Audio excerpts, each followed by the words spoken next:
And makita din po natin dito sa ating latest satellite animation itong circulation sa labas ng ating area of responsibility. Ito po ay si Super Typhoon na may international name na Bavi.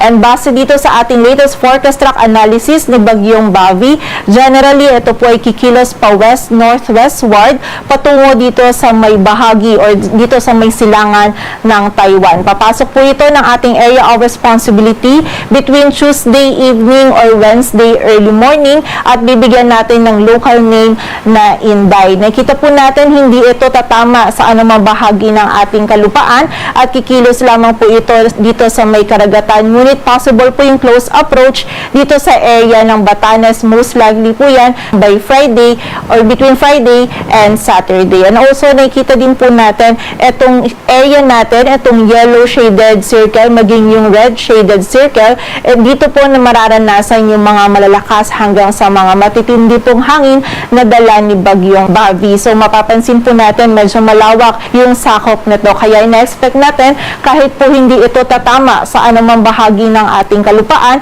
ay magtataas pa rin po tayo ng wind signals dito sa may northern at eastern portion po ng northern Luzon. Early as possible po yan by Tuesday night or Wednesday early morning. And mararamdaman po itong mga malakas na hangin and also yung mga pag-ulan na dala ni bagyong Bavi mostly dito sa may Cagayan Valley by Friday po or between Thursday and Friday. So pag-iingat po para sa ating mga kababayan. And also makita din natin dito sa ating latest track image itong tinatawag natin na cone of confidence. So posible pong mas maging mataas or mas maging mababa pa yung track ni bagyong Bavi. Kapag po naging mas mababa pa yung track nito, hindi rin natin niro-rule out yung possibility na magtaas din tayo ng wind signals dito sa may eastern sections ng southern Luzon at Visayas. Most likely din po yan by Tuesday night or Wednesday early morning. Though sa ngayon po nakikita natin na less likely pa yung ganitong scenario. And bukod din po dito yung sea condition naman natin sa paglapit nito ni bagyong Bavi. Na-expect po natin by Wednesday is magtataas po tayo ng gale warning dito sa eastern sections po ng ating bansa dahil makakaranas po tayo ng mga maalon na karagatan dito po sa areas na yan. And kasabay din po ng pagkilos ni bagyong Bavi, i-enhance din ito yung southwest monsoon o habagat. So starting po sa Wednesday, may mga pag-ulan na po tayong mararanasan. Paminsan po malakas na yung mga pag-ulan over dito sa may southwestern portion ng Mindanao. And then by Thursday naman, mas lalawak na po yung mga pag-ulan na mararanasan natin dulot ng enhanced na habagat. Mostly dito na po sa may western sections ng southern Luzon, Visayas at Mindanao. And by Friday naman, habang binabaybay pa rin po ni bagyong Bavi yung karagatan, mas lalawak pa po yung areas na makakaranas po ng mga pag-ulan dala ng enhanced habagat. Possible na din po yung hanggang sa malalakas na pag-ulan dito sa may western sections ng central at southern Luzon, maging sa western sections ng Visayas at Mindanao. Maging dito din po sa area ng Ilocos region hanggang Saturday. So yung mga dala pong pag-ulan ng habagat generally hanggang sa malalakas po na mga pag-ulan nito at posible po ito magdulot ng mga pagbaha lalong-lalo na dito sa may western sections ng ating bansa. Kaya naman po doble ingat para sa ating mga kababayan. Sa lagay naman ng dagat baybayin ng ating bansa, wala po tayo nakataas na gale warning kaya malaya makapalaot yung mga kababayan nating mga isda, pati na rin yung may mga maliliit na sasakyang pandagat. Pero most likely po by Wednesday is mag-issue na tayo ng gale warning over dito sa may eastern seaboards ng ating bansa kung saan magiging maalon po yung lagay ng ating karagatan sa paglapit or sa pagpasok ni bagyong Bavi dito sa ating area of responsibility. At para naman sa biging lagay ng ating panahon dito sa Metro Manila maging sa nalalabing bahagi po ng Luzon, patuloy pa rin na magiging bahagyang maulap hanggang sa maulap yung ating kalangitan. Mostly yung panahon po natin ay kung may mga pag-ulan tayong mararanasan, mga isolated o mga biglaang pag-ulan, pagkilat at pagkulog pa rin po dulot ng easterlies at ng mga localized thunderstorms. Agad po ng temperatura dito sa Metro Manila ay mula 25 to 33 degrees Celsius. Dito naman sa bahagi ng Visayas at Mindanao, maging sa area din ng Palawan, patuloy pa rin ang magiging bahagyang maulap hanggang sa maulap po yung ating kalangitan. Possible pa rin yung mga isolated na mga pagulan, pagkilat at pagulog. And pagsapit po ng gabi, ina-expect natin magiging cloudy na din over dito sa ilang bahagi ng Barm, Sorsogon at Zamboanga Peninsula. And mas magiging mataas na rin po yung chance ng mga pagulan, pagkilat at pagkulog, dala naman ito ng habagat. Agwat po ng temperatura dito sa Cebu ay mula 25 to 32 degrees Celsius at sa Davao naman ay 25 to 33 degrees Celsius.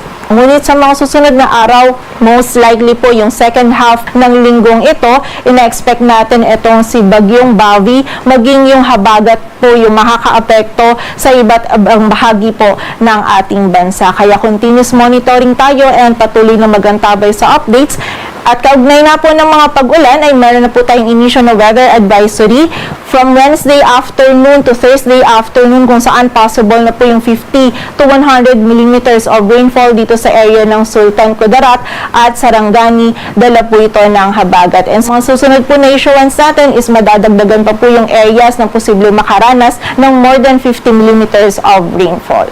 Para naman sa 3-day outlook ng mga key cities ng ating bansa in the next 3 days from Wednesday to Friday, si Bagyong Bavi po and also yung habagat yung na-expect natin na dominant weather system na makakaapekto dito sa ating bansa. By Wednesday, dito po sa malaking area ng Luzon, kasama na dyan sa Metro Manila, Baguio City at Legazpi City, medyo maganda pa po yung panahon natin kung may mga pag-ulan tayong mararanasan, mga isolated po na mga pag-ulan, dala pa rin ito ng mga localized thunderstorms. Ngunit pagdating po ng Thursday and Friday dito sa Metro Manila at Legazpi City, mataas na po yung possibility ng mga pag-ulan natin. Possible po hanggang sa mga malalakas yung ating mararanasan, lalong-lalo na sa araw ng Biyernes, kaya po doble ingat para sa ating mga kababayan. And ito po mga pag-ulan nito ay dala pa rin ng habagat. While for the area naman ng Baguio City, by Thursday, may mga isolated na mga pag-ulan tayo, and by Friday, possible na din po or mataas na din yung chance ng mga pag-ulan natin hanggang sa mga malalakas din po ng mga pag-ulan, dala ng habagat. Agwat po ng temperatura sa Metro Manila ay mula 25 to 32 degrees Celsius, sa Baguio City ay 17 to 25, sa Legazpi City naman ay 24 to 33 degrees Celsius. Dito naman sa bahagi ng Metro Cebu ay magiging bahagyang maulap hanggang sa maulap pa rin po yung ating kalangitan by Wednesday. Ngunit expect po natin by Thursday and Friday, maulan na din po yung panahon na ating mararanasan. While for the area of Iloilo City, from Wednesday to Friday is maulan na din po yung panahon na ating mararanasan. Possible po dyan hanggang sa malalakas yung mga pag-ulan na ito.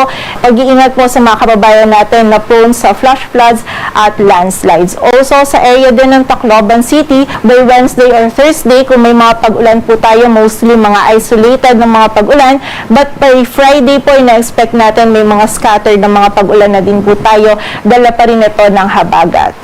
Dito naman po sa bahagi ng Metro Davao at Cagayan de Oro City, from Wednesday to Friday, patuloy po tayo magiging bahagyang maulap hanggang sa maulap yung ating kalangitan. Kung may mga pag-ulan po tayong mararanasan, mostly ito yung mga biglaang pag-ulan po, dala ng localized thunderstorms. Sa area naman po ng Zamboanga City, from Wednesday to Friday, tuloy-tuloy po yung mga pag-ulan na ating mararanasan. Paminsan, malalakas po yung mga pag-ulan nito, kaya again, doble ingat po para sa ating mga kababayan. Agwat ng temperatura sa Metro Davao ay mula 25 to 33 degrees Celsius, sa Cagayan de Oro City ay 24 to 32 at sa Zamboanga City naman ay 24 to 32 degrees Celsius.